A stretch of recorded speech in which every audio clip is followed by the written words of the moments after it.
Hello and good day, class. So for today, this is your part 1 of the lecture discussion regarding the chromatography and spectroscopy. Okay? Yung part 2, I'll just record it within this week, no? Kasi I didn't expect na we will have an asynchronous class for tomorrow, no? Or today, kung kailan nyo man pinapakinggan to. Okay? So, bear with me and hopefully you have your copy na of this presentation, and as you can see, it is just short, no? So mabilis lang to. Okay, now let's proceed. Okay, now chromatography. So as you may know, you have already done this or you have already conducted with this procedure in your homes, di ba? As your assignment. So chromatography is a physical process where the components or yung solutes, no? In chemistry 1, when we talk about solutes, di ba? Ito yung mga, these are your particles of matter wherein they will be dissolved in a solvent mixture, diba? So in this particular definition, solutes would be different types of matter. It can be solid, it can be liquid, it can also be gas. Okay? So again, chromatography is a physical process where the components of a sample mixture are separated as a result of their differential distribution between stationary and mobile phases. So in Greek words, it came from the Greek word chroma or yung color, tapos graphene, writing. So yung pinaka simula kasi, or the most basic chromatography technique is what you have done in your assignment, no, wherein you separate different uh, yung different solutes nung ink, no? yung mga yung ink as your analytes, no, tapos nag-separate sila in their difference with their distances, yung distance travel dun sa filter paper. Okay? So, yun kasi yung pinaka-basic, the paper chromatography. But in our discussion today, I'm going to discuss yung mga main principles that we utilize in our field, medical technology. Okay? Okay, now, what is the principle behind chromatography? Okay, so please take note of this, no? Remember, the principle of chromatography is yung partition or yung separation of solute between two phases. Okay? Again, the principle is yung partition or yung separation of solute between two phases. What are those two phases? We have your mobile phase and your stationary phase. So, mobile phase and your stationary phase. Symbol pen ko. Okay, mobile, stationary. So, mobile phase this is the mixture of substances to be separated, dissolved in a liquid or a gas. Okay, that is your mobile phase. Whereas when we talk about stationary phase, this is a porous solid matrix through which the sample contained in the mobile phase percolates. Okay? So, just to give you a notion na ang mobile phase and yung stationary phase is actually utilized na rin in your home assignment, no? So, ano ba yung mobile phase dun sa assignment natin? So, the mobile phase there is, sabi dito, mixture of substances to be separated, dissolved in a liquid or gas. So, basically, your mobile phase is yung water plus the ink. Okay? That would be the mixture ng substances mo, no? So, that is your mobile phase. Yung analyte mo dito, that is your ink. Tapos, yung water, yung actual mobile phase. Pero, both of these, because they are mixtures na, di ba? Kapag dumikit na yung water doon sa filter paper, di ba? So, basically, they are both your mobile phase na.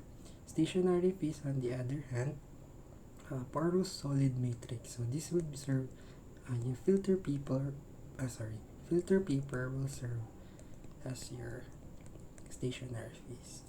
Okay? So again, no? So this is just an example because ito yung ginagamit nating mobile phase and stationary phase on the paper chromatography. So basically, in the different principles that we're going to discuss later, there are different mobile phases tsaka stationary phase na gagamitin na doon. Pero just to give you a quick understanding kung ano yung mga mobile phase and stationary phase. So ito yung mga ginamit natin in our experiment. Okay? So yan, chromatographic separation.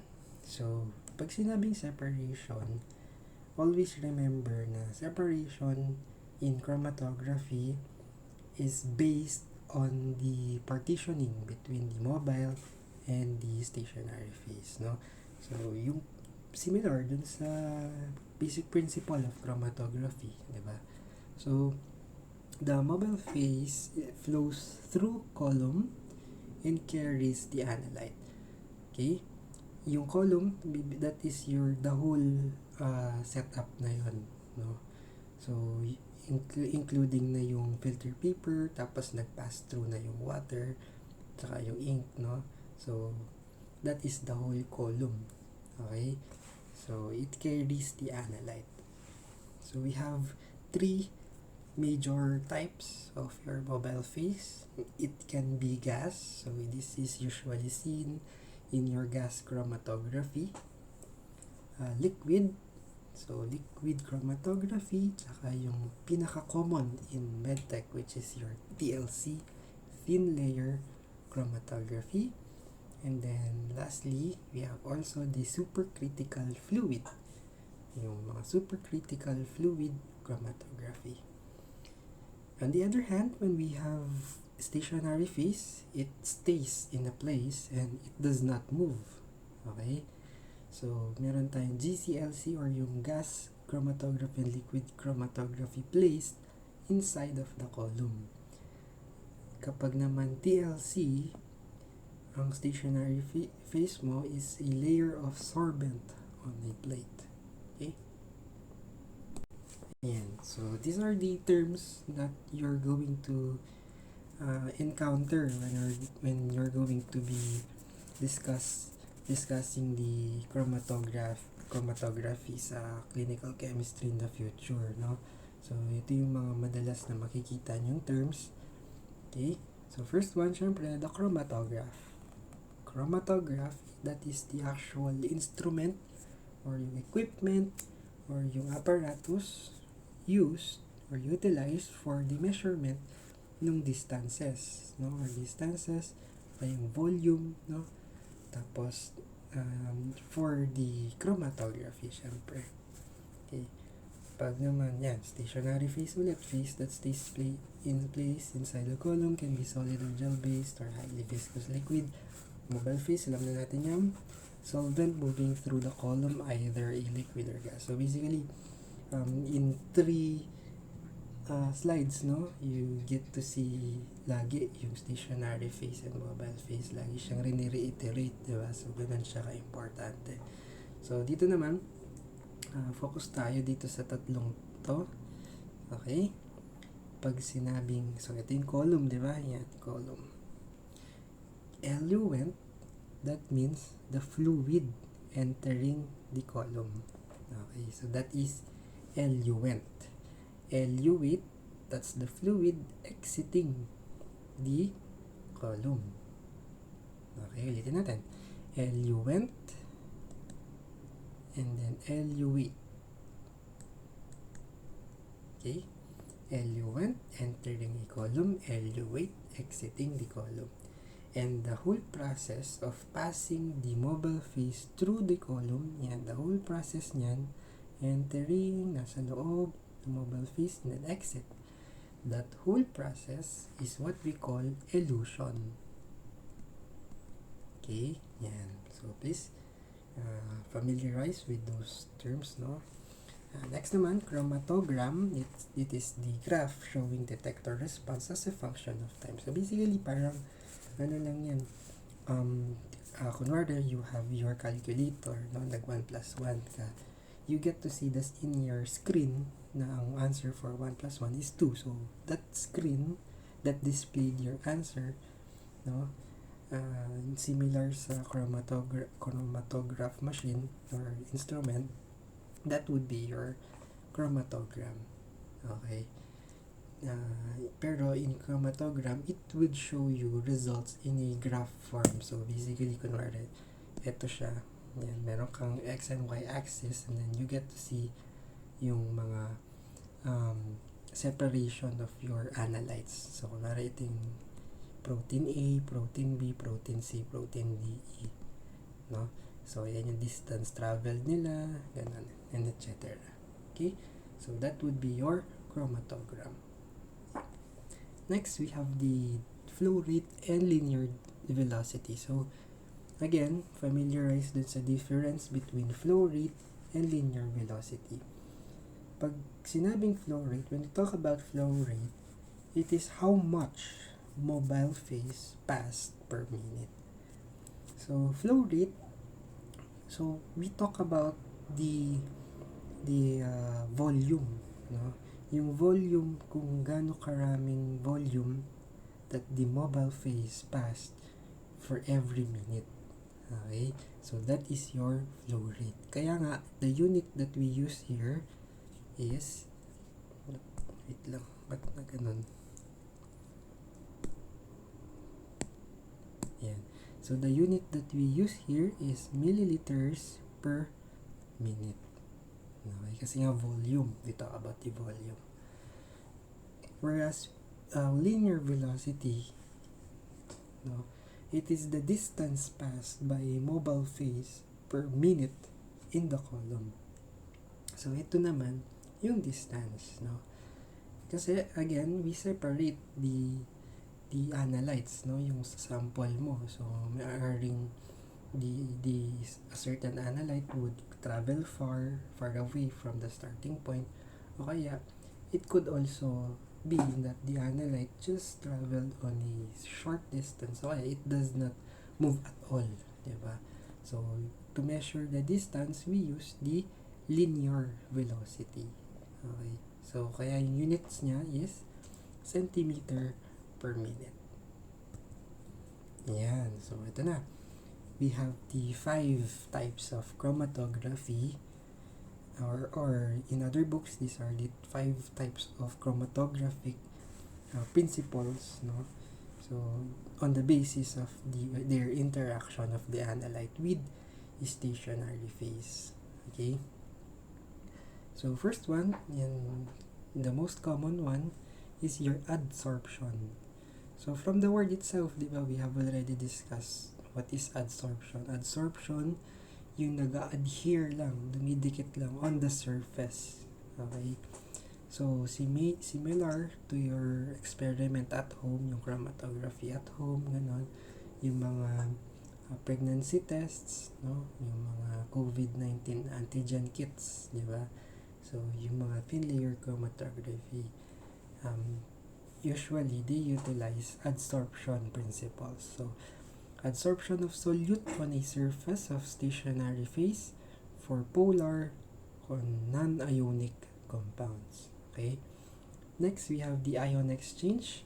Ion exchange, attraction of ions of opposite charges. So basically, we separate yung mga, or we test yung mga elements or compounds. So hindi lang compounds, no?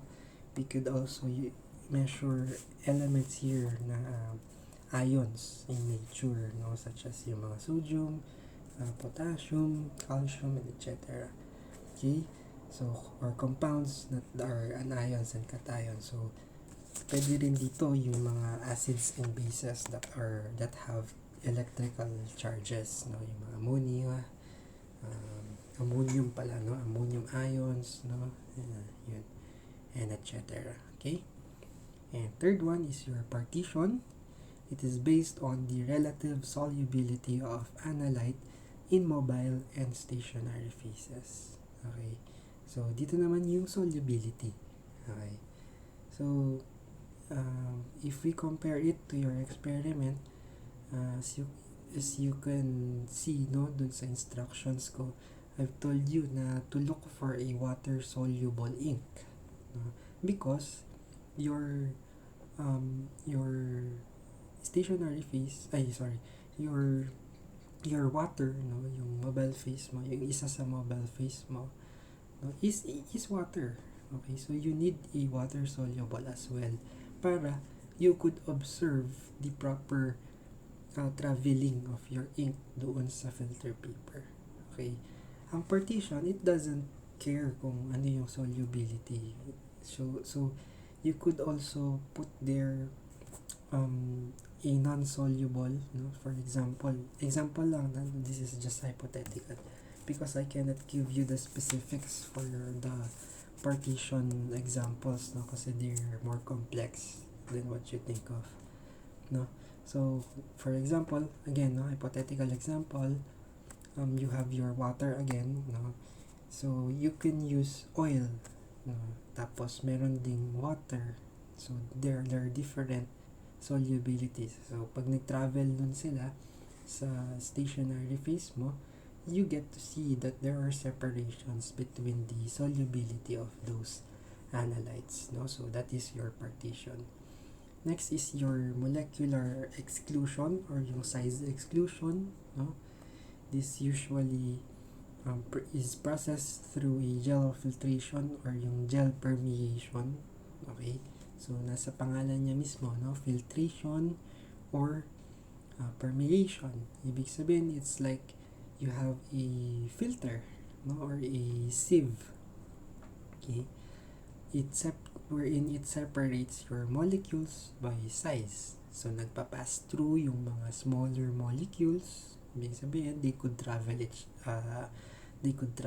much longer than those which are larger in their molecule size, no. Yung mga larger molecule size, maaring because you filter them, no, they would just stay or they would just travel on a specific distance, diba?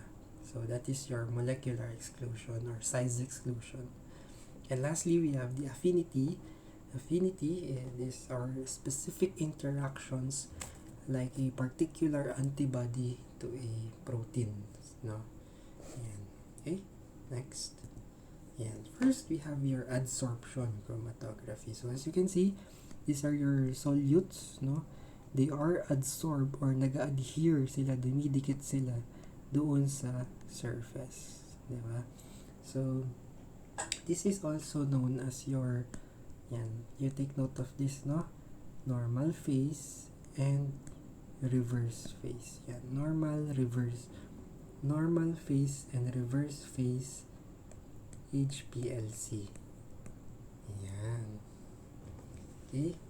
HPLC is high performance liquid chromatography. So this is also known as your normal phase, reverse phase, high performance liquid chromatography. So the solvent molecules, they try to compete, no, with the solute molecules for the sites, no? Yung location kung saan sila mag-adhere. So if there are more strong solvent binding, okay, the greater the eluent strength. Ulitin ko, the more strong solvent binding, anong ibig sabihin nun? The greater the eluent strength. Okay, ibig sabihin, if so for example, ano bang pinakamadali? Pregnancy test, no? So pregnancy test, it detects the HCG, no? Yung beta HCG na hormone, diba? So if yung adsorption chromatography mo, okay, it detects it it can only detect the beta HCG. Okay? Ibig sabihin, there will be a strong solvent binding dun sa urine ng patient mo, which is positive for a pregnancy, diba? And as you can see, there will be a stronger eluent strength. Ano kasi yung eluent? Eluent is yung pag-pass through of your yung pag-pass through ng fluid, no, through the whole column, di ba? And most of the times kapag malakas yung strong solvent binding, okay, kasi yung solute na yun yung solute na beta HCG, specific siya dun sa binding site nung adsorption chromatography mo. So for example, pregnancy test kunwari ito, yan. Pregnancy test. Gusto niyang detect yung beta HCG. So beta HCG, so ito nagde-detect siya, right? So if yung urine hindi siya pregnant, ibig sabihin those solutes of beta HCG wala siya, so it would not bind here, hindi siya magbabind, they would not adhere to these sites. Okay, so there is a weak solvent binding, ibig sabihin it's negative for your pregnancy test. Whereas if it is positive for the pregnancy test, so meron siyang hormones na beta HCG, ang mangyayari nun, those beta HCG would bind to these sites, no? Magbabind sila. And because of that, as you can see doon sa pregnancy test, magkakaroon ng line, di ba? That would say na ay positive siya. Tapos nandito yung control. Yan. So, 2 lines usually, di ba? So that is your adsorption chromatography. Again, the more strong solvent binding, the stronger or the greater the eluent strength. Okay, next, partition. So partition is based on the thin film formed on the surface of a solid support by a liquid stationary phase. So the solid is dissolved in a liquid phase coated on a surface of a solid support. Yeah, next is the separation of your ionizable molecules, no, based on their total charge to size ratio. That is your ion exchange chromatography. Again, ano yung sineseparate mo? Yung mga ionizable molecules, and paano mo siya i-measure? It is based on the total charge to size ratio. Okay? Total charge to size ratio. So, mobile anions, ayan, ito yung mga anions. Ayan, anion exchange resin, yung buong chromatography niya. Okay? Next. Ayan. So, ito naman yung size exclusion or molecular exclusion chromatography. So, what happens here? You're going to utilize a porous stationary phase. Ayan, porous siya, no? May mga butas-butas siya. And as you can see, ano yung mga nasa-separate? The large molecules are excluded because they cannot pass through dito sa pores, no? Doon sa mga butas-butas. And sino lang yung nakakapag-pass through? Those which are small molecules. Ayun. So, basic lang. Kung ano yung nakikita nyo, yun na yun. Because molecular exclusion chromatography separates molecules based on their sizes or separates complex protein mixtures, no? So, yung mga smaller size nakakapag-pass through, the larger size, they were excluded. And next, we have the affinity chromatography. So, affinity chromatography naman, one kind of molecule in a complex mixture becomes attached to a molecule that is covalently bound to a stationary phase. So, ayan yung mga yan. No? Tapos, all other molecules simply wash through. So, in the simplest explanation that I could tell you regarding this one would be yung sa COVID-19 yun. So, sa COVID-19, so again, it is also a chromatography, no? So, chromatography siya. And then, ano nangyayari, you put your swab sample dito, and as you can if you recall, no, yung swab sample mo, it is ano muna, di ba, dadaan muna siya sa isang parang fluid, imimix mo muna siya doon prior on putting here, no? Because you're trying to your ano ba, paano ba sabihin? Sorry, you're initially you're trying to wash through first, no? Ayan, you're trying to wash the specific molecules that you want to detect, no? So for example dito, yung gusto mong molecule na i-detect is yung COVID-19 antigen, kaya nga siya antigen test, right? The COVID-19 antigen. So i-wash through mo muna yan kasi may iba't ibang antigen dyan kasi nanggaling yan sa nasal swab mo. Maaring may flu dyan, no? May influenza. There are different types of bacteria na nandyan, diba? So kailangan i-wash through mo muna yan. Tapos this particular fluid could also enhance yung antigen na yon, yung detection of that particular antigen, para pag dinrap mo na dito sa actual column ng chromatography mo, yung for the COVID-19 test, yung madedetect lang would be the COVID-19 antigen. Ayan. Similarly, ayan, because it has an affinity to that antigen. Yung merong nakapaloob na antibody dito ng COVID-19 na magbabind doon sa antigen of your sample if it is positive. Okay? So, yan. So, for example, we have your antibody antigen, mga enzyme substrate, yan, mga partners yan, no? Substrate, and you would see them on your third year, antibody antigen, enzyme substrate, enzyme inhibitor interactions, and etc. Okay? So, those ang principle na ginagamit dyan to detect them would be the affinity chromatography.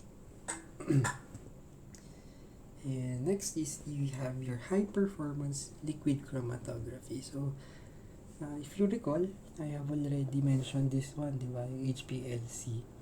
So HPLC, this is the most common apparatus that medical technologists use, no? So, this is a column separation, liquid to liquid, pwede ring liquid to solid, used for separating and analyzing compounds based on the differences in their interaction with stationary phase. So, why is this so good, no? Bakit siya napakaganda? The number one reason is, as you can see here, all major types of chromatography or all major types of the principles of chromatography ay ginagamit niya, ay nai-utilize niya. So basically, it could detect anything, no, na any analyte that you could think of, no, as long as you have the proper solvents, no, mandyan yung mga proper mobile phase mo, tsaka stationary phase, it could detect. Okay? So, yan. So, high performance liquid chromatography, as you can see, na parang simple lang siya, no? You have your solvent, a pump, injector, no? Usually, nandito na yung analyte mo or yung sample, no, to be detected. And then, this is the column. And then, detector. So, ito yung, what do you call this again? Yan yung sinabi ko kanina. This is your chromatogram. Diba? So, yan. Okay? So, the main advantage of your HPLC, please take note.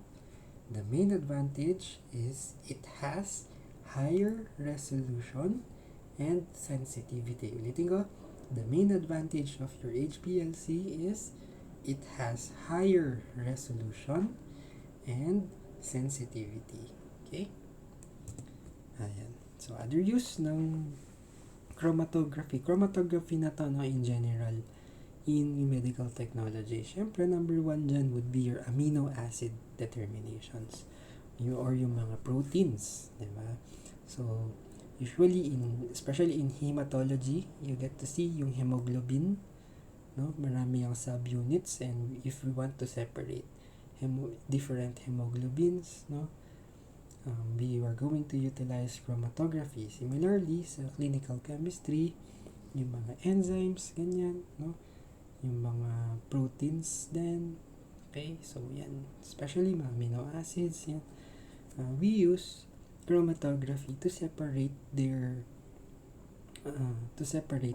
no, on a particular single sample para mas ma-detect mo sila. Okay? And then number 2, test for drugs. Yan, mga POCT tests, no? Test for sugars, and etc. Okay? So that's it. Okay, next is spectroscopy.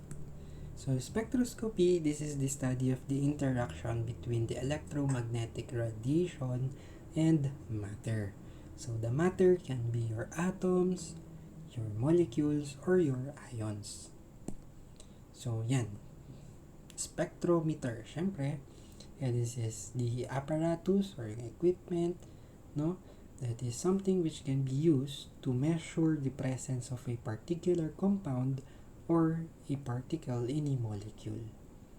Okay, and then spectrum, when we talk about spectrum, it is a plot of the amount of light absorbed by a sample versus the wavelength of the light.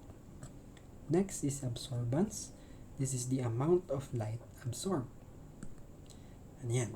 What is the principle of spectroscopy? So, ang main principle niya is the interaction of radiation and matter.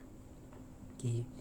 Kasi ang spectroscopy, it is the general, ito yung pinakatatay nila. No? Kumbaga, in chromatography, ito yung pinakatatay ng mga ng affinity, ng absorption, ng molecular exclusion, and etc. No? So, spectroscopy, yan na rin yung pinaka-ama nila. No? So, the main principle niya is interaction of radiation and matter. And expect that there will be different interactions of radiation and matter. Okay? So, mamaya didiscuss natin yun ng pahapyaw. Mabilis lang. Okay? So, if matter is exposed to electromagnetic radiation or yung tinatawag natin infrared light, the radiation can be absorbed, transmitted, reflected, scattered, or undergo photoluminescence. Okay, so ayan yung mangyayari sa kanya. Pwedeng ma-absorb, transmit, reflected, scattered, or mag-undergo ng photoluminescence. Yan. Familiarize with this picture, no? Kasi from this picture alone, you get to discuss na the whole spectroscopy. Okay. So this is your light source, no, or your incident light beam, okay, yung radioactive light mo, no, that would pass through your matter. So matter can be your atoms, molecules, ions, and etc. Okay. So if this incident light beam, no, upon reaching your matter, nagstay lang dyan, no, you did not see any other light pass through. No? Nagstay lang siya dyan. That means it is absorbed. So, that is your absorption. Paano ba natin? Okay. So, for example, this is a flashlight. Yan. Imagine nyo na lang flashlight yan. So, yung flashlight, dinaan mo sa isang matter. No? Wala ka nang nakita. You did not see this flashlight pass through or even nag-deflect. No? Nag-stay lang siya dyan. That is your absorption. Okay? If this flashlight nag-deflect siya, so this is the matter, it did not absorb the light, instead, it deflected the light. No? Lumabas, nag-deflect siya, tapos walang nag-pass through again. walang nag-pass through. So that is your reflection. Okay? That is reflection. Next naman, if this flashlight, okay, yan, nandito yung flashlight, no? Ito, yan.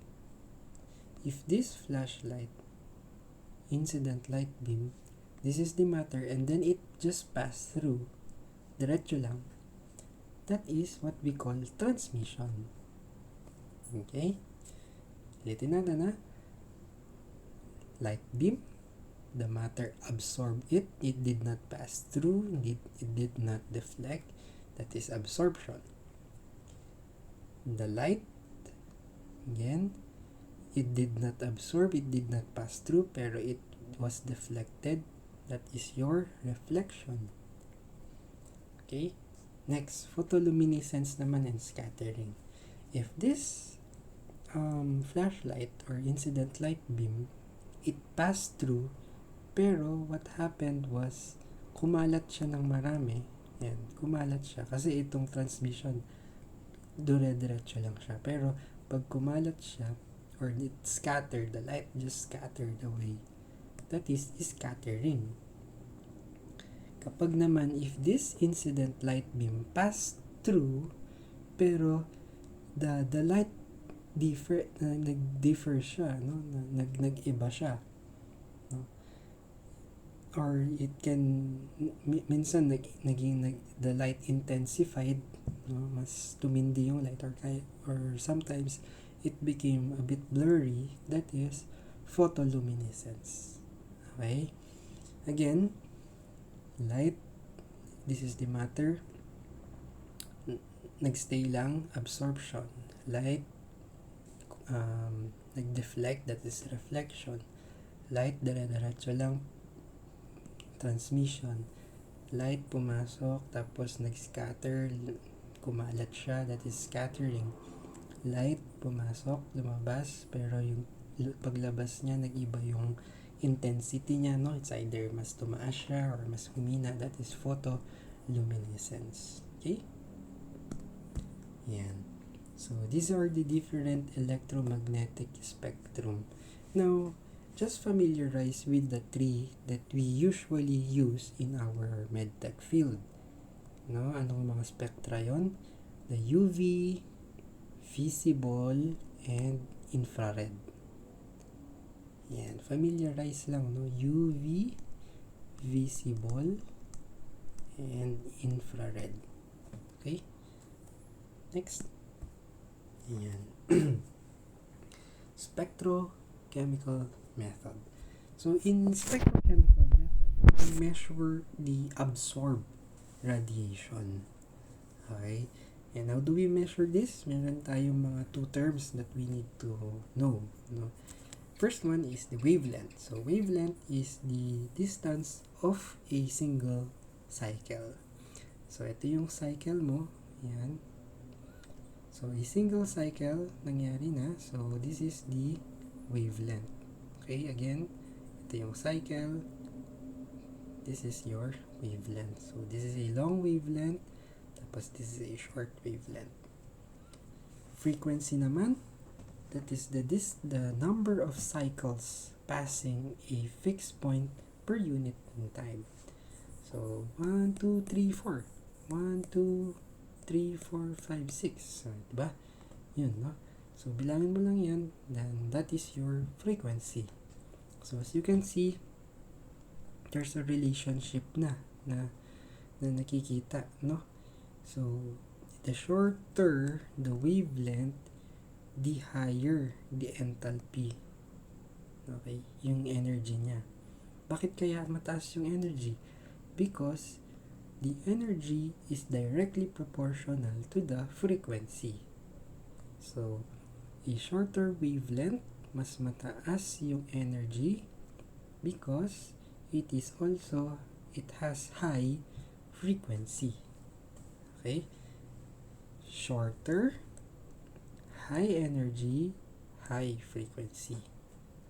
Long wavelength, lower energy because it has a low frequency. Okay? So, if I'm going to ask you dito, no? which one would be, which of your magnetic spectrum would have a, ano kaya, which one has the highest frequency dito? Okay?